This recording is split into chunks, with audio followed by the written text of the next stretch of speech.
Good morning, dear students of class 10.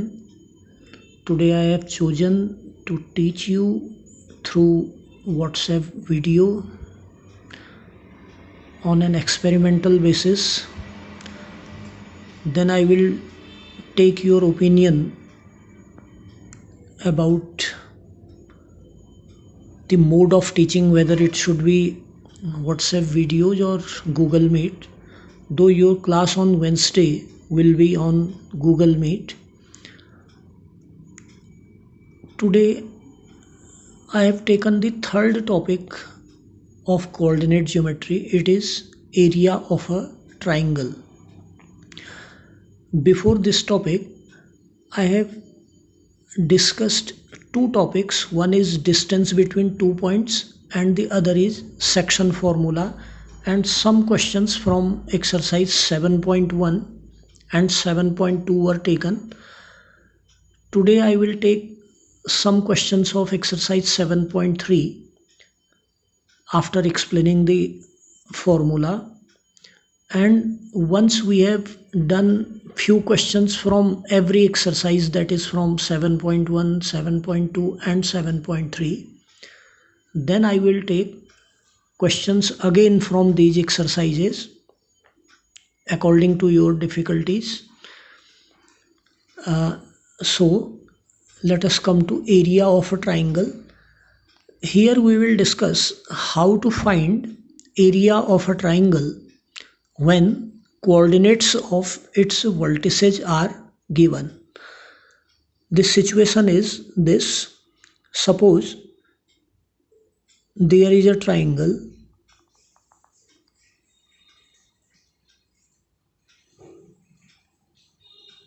and coordinates of its vertices are x1, y1, vertex B coordinates x2, y2, and vertex C coordinates x3, y3.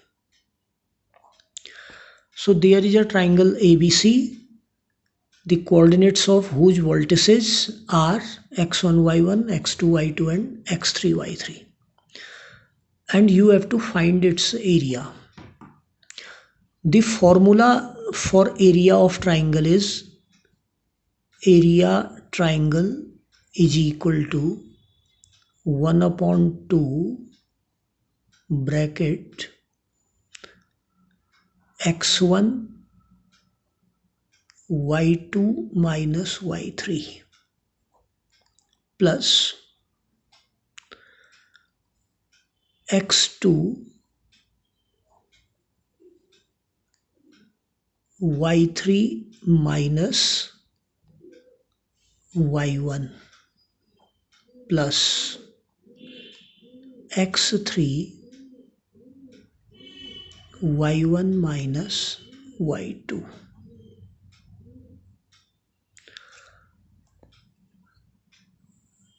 ये formula कैसे आया, इसका derivation नहीं है आपके course में, आपको सिर्फ फॉर्मूले का इंट्रोडक्शन है कि भाई ये फॉर्मूला है एरिया ट्राइंगल निकालने का।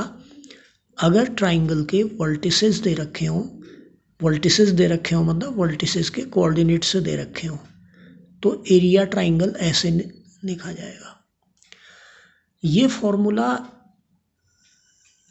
याद करने का जो टेक्निक है उसको मैं दोबारा बता रहा हूँ, मैं इसी फॉर्मूले को दोबारा लिख रहा हूँ। Area triangle is equal to 1/2 bracket. अब 1/2 ब्रैकेट के बाद जो अंदर तीन टर्म है बड़े बड़े, एक x1 की टर्म है, एक x2 की टर्म है, एक x3 की टर्म है, ठीक है। तो आप पहले ये समझिए कि ब्रैकेट के अंदर आएगा x1, फिर ब्रैकेट में कुछ आएगा, फिर प्लस आएगा, फिर x2 का टर्म आएगा, फिर ब्रैकेट, फिर प्लस, फिर x3 का ब्रैकेट या x3 वाली टर्म, ठीक है। यानी कि फॉर्मूला आप ऐसे याद करेंगे, area triangle is equal to half bracket x1 bracket something plus x2 bracket something plus x3 bracket something. अब इन ब्रैकेट्स के अंदर जो है y कोऑर्डिनेट आने हैं, वो वाई कोऑर्डिनेट ऐसे आने हैं जैसे मान लो एक सर्कल के अराउंड आपने गिनती लिखी 1 2 3, ठीक है, और क्लॉकवाइज आप चल रहे हैं। जैसे 1 के बाद 2, 2 के बाद 3, 3 के बाद फिर 1 आएगा ना इस सर्कल में, तो उसी तरह से यहाँ पे x1 आ गया, आप सफिक्स 1, तो 1 के बाद और 2 3 आएंगे, तो ये 2 3 y के हैं, y2 माइनस y3, ब्रैकेट के अंदर y ही आना है एक बात, और यहाँ 1 आ गया तो यहाँ 2 3 आएगा। फिर जैसे यहाँ पे 2 आ गया तो यहाँ 3 1 आएगा, यानी कि क्या 3 y3 माइनस y1, 2 के बाद 3, 3 के बाद 1, 2 के बाद 3, 3 के बाद 1, और फिर x3, 3 के बाद क्या आ रहा है इस राउंड में 1, तो y1 माइनस y2। ये फॉर्मूले को याद करने का तरीका है कि एरिया ट्राइंगल। और फॉर्मूला जैसा कि मैं बार बार बताता रहता हूँ, जब भी आप कोई फॉर्मूला लिख रहे हैं तो इक्वल के दोनों तरफ की बातें आप लिखें, और आपको पता हो कि इस फॉर्मूले में which letter stands for what. जैसे x1 stands for what, x coordinate of first vertex, x2 x coordinate of second vertex, x3 x coordinate of third vertex. उसी तरह से y1 y coordinate of first vertex, y coordinate of second vertex, y2 y3 है y coordinate of third vertex. और ये formula है। Formula आप समझ गए, याद हो गया, आपको लिखने का तरीका समझ गए, तो फिर एरिया ट्राइंगल फाइंड करो का मैं एक क्वेश्चन आपको करके दिखा रहा हूँ, जो आपकी टेक्स्ट बुक से ही ले रहा हूँ मैं। ये आपको दिखा रहा हूँ मैं video. Find area of triangle whose vertices are 2 3 -1 0 2 -4। Come back कि find area of a triangle whose vertices are 2 3 -1 0 and 2 -4, 2 -4, ठीक है। और इसके साथ आप यहाँ पर पेंसिल से x1 y1 लिख लो, इसे x2 y2 लिख लो। मतलब आपके x2 का काम -1 करेगा, y2 का काम 0 करेगा, और ये आपके लिए x3 y3 है, जैसा आपने फॉर्मूले में किया था। उसके बाद आप फॉर्मूला लिखिए। फॉर्मूला आप जितनी बार लिखेंगे इंडिपेंडेंटली बिना नकल किए हुए, आपका कॉन्फिडेंस भी बढ़ेगा, याद भी हो जाएगा। Area triangle is equal to 1/2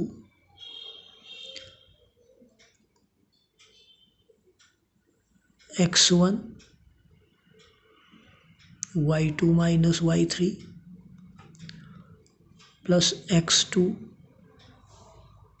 y3 minus y1 plus x3 y1 minus y2। ये आ गया। अब इसमें वैल्यूज़ करेक्टली सब्सटीट्यूट करना और करेक्ट कैलकुलेशन करना, बस ये दो बातों पर निर्भर है। This is further equal to 1/2। अब x1 2 ब्रैकेट 0 माइनस -4। अब थोड़ा आप दिमाग में ही सोच सकते हैं, 0 माइनस -4 जो है, 0 माइनस -4 बाद में ये +4 हो जाएगा। मैंने अभी नहीं लिखा, आप सीधे भी लिख सकते हैं 0 माइनस -4 यानी कि +4। ये फॉर्मूले में माइनस साइन है, वो तो ये है। फिर y3 खुद -4 था, ठीक है।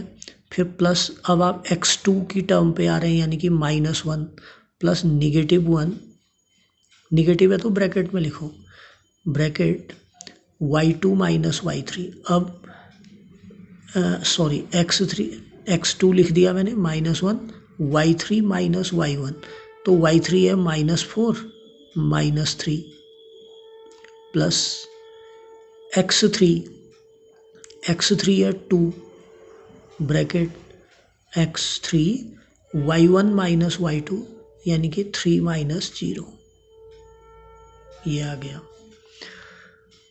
उसके बाद कैलकुलेशन है, बहुत केयरफुली करना है। 1/2 ब्रैकेट, अब 0 माइनस -4, 0 + 4 होगा, 0 + 4 4 होगा, फिर 2 × 4 8 आ गया, 2 × 4 मैंने सीधे लिख दिया इसे, प्लस अब -1 मल्टीप्लाइड बाई -7। ठीक है, सेकंड टर्म ये है, बीच के प्लस को बड़ा बड़ा लिखो ताकि हर टर्म अलग दिखाई पड़े। तो ये -1 था, दोनों का साइन सेम था तो टोटल हुआ साइन बड़े का लगा, जानते हैं आप, प्लस 2 × 3। 3 टर्म है इस फॉर्मूले में, first term, second term, third term, तो यहाँ तक भी आपका first term, second term, third term. अब उसके बाद 1/2 ब्रैकेट, 2 × 4 हो जाएगा 8, प्लस अब -1 × -7 होगा, +7 +6। ठीक है, दिस इज इक्वल टू ½ × 21 और फिर 21/2 square units equal to 10.5 square units. इसको स्क्वायर यूनिट्स में हमने लिखा, स्क्वायर यूनिट्स मतलब सेंटीमीटर स्क्वायर या मीटर स्क्वायर। अगर ये सेंटीमीटर में है तो सेंटीमीटर, मीटर में है तो मीटर, ये पता नहीं है, इसलिए यूनिट हम स्क्वायर यूनिट से लिखते हैं। तो ये एरिया ट्राइंगल का फॉर्मूला और एरिया ट्राइंगल के फॉर्मूले को इस्तेमाल करने का तरीका, कैलकुलेशंस और आंसर, यूनिट। इन क्वेश्चंस में कभी कभी ऐसा भी होगा कि आपका ये आंसर निगेटिव आ जाए, जैसे हो सकता है ये दोनों निगेटिव हो टर्म या तीनों निगेटिव हो, मिलाने के बाद ये निगेटिव रह जाए तो एरिया निगेटिव आ रहा है। अब एरिया निगेटिव होता नहीं है तो उसके बाद आप फिर दूसरी लाइन लिखेंगे, since area can not be negative therefore area is equal to, उसका माइनस साइन ड्रॉप कर दिया जाएगा, आंसर उतना ही रहेगा। मान लो ये -21 आया होता तो हम माइनस को ड्रॉप कर देते और ये माइनस ड्रॉप करने के बाद 10.5 स्क्वायर यूनिट से ही आंसर बताते हैं। तो फाइनल आंसर अगर निगेटिव आ रहा है तो निगेटिव ड्रॉप करेंगे, लेकिन बीच में नहीं ड्रॉप करेंगे, जैसे यहाँ पे माइनस आ रहा है तो वहीं ड्रॉप कर दिया, लास्ट स्टेज की बात बता रहा हूँ। ठीक है, तो ये एरिया ट्राइंगल का तरीका था। अब इसमें एक क्वेश्चन ऐसा आता है कि check whether these points are collinear or not. कहीं पर इस टाइप का क्वेश्चन कि 3 पॉइंट दिए और पूछा कि ये कोलिनियर हैं कि नहीं। ऐसा क्वेश्चन वैसे 7.1 में आया था और 7.1 में हमने उसको कहा था डिस्टेंस फॉर्मूला से करने के लिए। आज मैं उस क्वेश्चन पे आपको दोबारा ले जा रहा हूँ। इस क्वेश्चन की बात थी, क्वेश्चन 3 ऑफ एक्सरसाइज 7.1 का question 3, determine if the points 1, 5, 2, 3, -2, -11 are collinear or not, मतलब कि ये चेक करो कि ये पॉइंट कोलिनियर हैं या नहीं है। ऐसा क्वेश्चन इस एरिया वाले से भी हो जाता है। पॉइंट हैं आपके, आप पहले ये मानेंगे कि ये कोलिनियर नहीं है और इनको मिलाने से एक ट्राइंगल बन रहा है। ठीक है, तो एक पॉइंट है 1, 5, दूसरा पॉइंट है 2, 3 और तीसरा पॉइंट है -2, -11। तब इनको चेक करने का, इनकी कोलिनियरिटी चेक करने का मैंने अलग मेथड बताया था कि आप तीनों डिस्टेंस निकालो, सबसे बड़ी डिस्टेंस अलग करो, बाकी 2 का टोटल करो। अगर बाकी 2 डिस्टेंस का टोटल सबसे बड़ी डिस्टेंस के बराबर आता है तो कोलिनियर है, वहाँ ये मेथड बताया था। अब एक और मेथड बता रहा हूँ, ये ज़्यादा अच्छा मेथड है। अगर एग्जाम में आ जाए कि check whether the following points are collinear or not, तो आप पहले ये दिमाग में बिठा लीजिए कि ये कोलिनियर नहीं है और इनको मिला के ट्राइंगल बन रहा है। अगर कोलिनियर होंगे, पहले तो कोलिनियर तो आप समझते होंगे ना, कोलिनियर वो पॉइंट हैं जो एक लाइन पे पड़ते हैं। अगर कोलिनियर हुए तो उन्हें मिलाने से ट्राइंगल नहीं बनेगा, सीधी लाइन बनेगी मिलाने पर। ट्राइंगल नहीं बनेगा का मतलब उस ट्राइंगल का एरिया 0 बनेगा। तो जब हमसे पूछा जाता है कि check whether they are collinear or not, तो हम पहले मान लेते हैं कि ये कोलिनियर नहीं है, इनको मिलाने से ट्राइंगल बनेगा। फिर इस ट्राइंगल का एरिया निकालते हैं, बिल्कुल इसी मेथड से एरिया निकालते हैं। अगर एरिया 0 आ गया, अगर एरिया इक्वल टू 0, तो हम कहेंगे एरिया 0 होने का मतलब ट्राइंगल बना ही नहीं, मतलब सीधी लाइन बनी, मतलब ये कोलिनियर है। अगर एरिया 0 नहीं आया तो हम कहते हैं कि ये कोलिनियर नहीं है। एरिया 0 आ गया तो कोलिनियर है, एरिया 0 नहीं आया तो कोलिनियर नहीं है। तो ये ज़्यादा अच्छा तरीका है इसका, check whether the following are collinear or not. तो ये कोलिनियरिटी टेस्ट करने का तरीका है। तो इतना काम आप करना 7.3 में। अब एक और इम्पॉर्टेंट बात देखिए, इस कोऑर्डिनेट ज्योमेट्री से एरिया क्वाड्रिलेटरल निकालना हट गया है। वैसे वो बड़ी आसान बात है, उन्होंने सिलेबस से डिलीटेड ये है।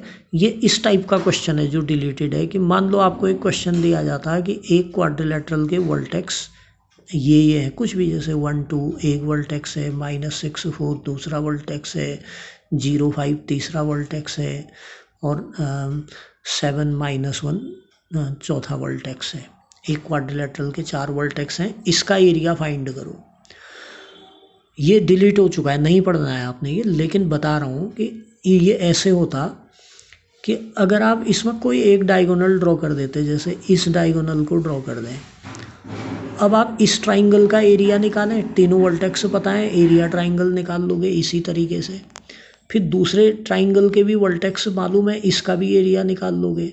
फिर दोनों के एरिया ऐड करोगे तो क्वाड्रिलेटरल का एरिया हो जाएगा। तो ये मुझे समझ नहीं आ रहा क्यों डिलीट किया, ये तो बहुत ईजी था। तो ऐसे भी उसमें क्वेश्चंस हैं, ठीक है। अब अगले टर्न में वेंसडे को जब गूगल मीट में क्लास होगी तो उसमें मैं 7.1, 7.2 और 7.3 तीनों से क्वेश्चन उठाऊंगा। एक आध क्वेश्चन 7.1 से, फिर एक आध 7.2 से, एक आध इस पूरे हफ्ते कोऑर्डिनेट चलेगा। और फ्राइडे मैंने कहा है कि मैं टेस्ट लूँगा आपका। तो इतना काम आप फिलहाल कीजिएगा, ठीक है, ओके।